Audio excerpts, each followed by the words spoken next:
ওরা আমায় এভাবে কেন মারলো মা? মা, আমি তো যেমন কাজে যাই সেই রকমই কাজে গেছিলাম, কিন্তু আমি তো জানতাম না যে আজই হবে আমার শেষ দিন।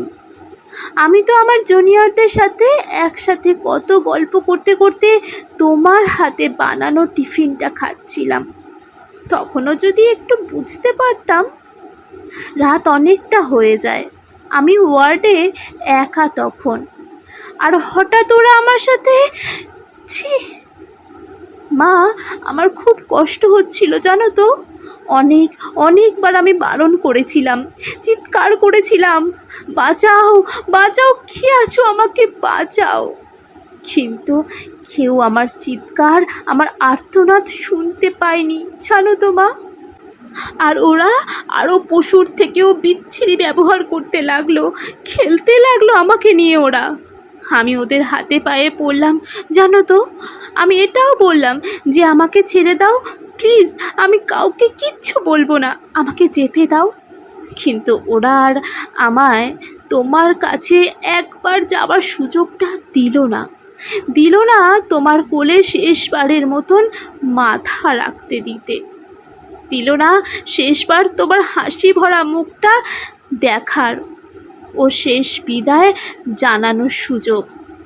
আমার গলা টিপে ধরে নিজেদের সর্বশক্তি দিয়ে আমার গলা চেপে ধরে জানো মা। আমি অনেক কষ্টে চেষ্টা করি বাঁচার, কিন্তু হয়তো আজ ভগবানও চায়নি যে আমি হয়তো বেঁচে থাকি। ওই পশুদের শক্তির কাছে আমি হেরে যাই, আমার গলার হাড় ভেঙে যায়। ওরা আমায় ওভাবেই ওখানে ফেলে রেখে চলে যায় ওই বিবস্ত্রভাবে। সকালে সবাই আসে, কিন্তু এ কি, আমি কারোর সাথে কথা কেন বলতে পারছি না? তোমাকেও দেখতে পাচ্ছি, তোমায় কত করে ডাকছি, তুমি শুনতে পারছো না কেন মা আমার ডাক? ও ও মা, মা গো, এই তো দেখো দেখো না মা। ও মা, এই তো আমি, তুমি কাঁদছো কেন? কি হয়েছে তোমার? ও মা, দেখি মা সামনে একটা লাশের দিকে তাকিয়ে হাউ মাউ করে কাঁদছে। লাশটার মুখ দেখতে পেয়ে আমি শিউরে উঠি।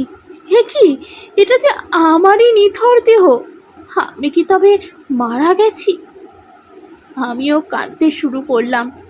সবাই আমার এই মৃত্যুতে শোকাহত। সারা দুনিয়া আমার মৃত্যুর ঘটনা আপাতত জেনে গেছে, সবাই বিদ্রোহ করছে, কিন্তু আমি আমার নিতর দেহর দিকে তাকিয়ে রইলাম। আমার শেষটা তো আরও ভালো হতে পারতো বলো মা। দেখো না মা, ওরা আমার মুখের দেহের কি বিচ্ছিরি অবস্থা করেছে, দেখো মা। আমার চিৎকার করতে ইচ্ছা করছে, কিন্তু আমার আওয়াজ এখন কেউ শুনতে পারছে না। আমি এতগুলো লোকের সামনে চিৎকার করছি, কিন্তু কেউ আমার এই চিৎকার শুনতে পারছে না, কেউ না। কেউ খারাপ চোখে দেখবেন না, এখানে মৌমিতা ম্যাডামের ইমোশনটি তুলে ধরার সূক্ষ্ম প্রচেষ্টা করেছি। মৌমিতা ম্যাডামের হয়ে একটু লেখার চেষ্টা করলাম, হয়তো তিনি আরও কিছু বলতে চাইতেন। Justice for doctor Moumita.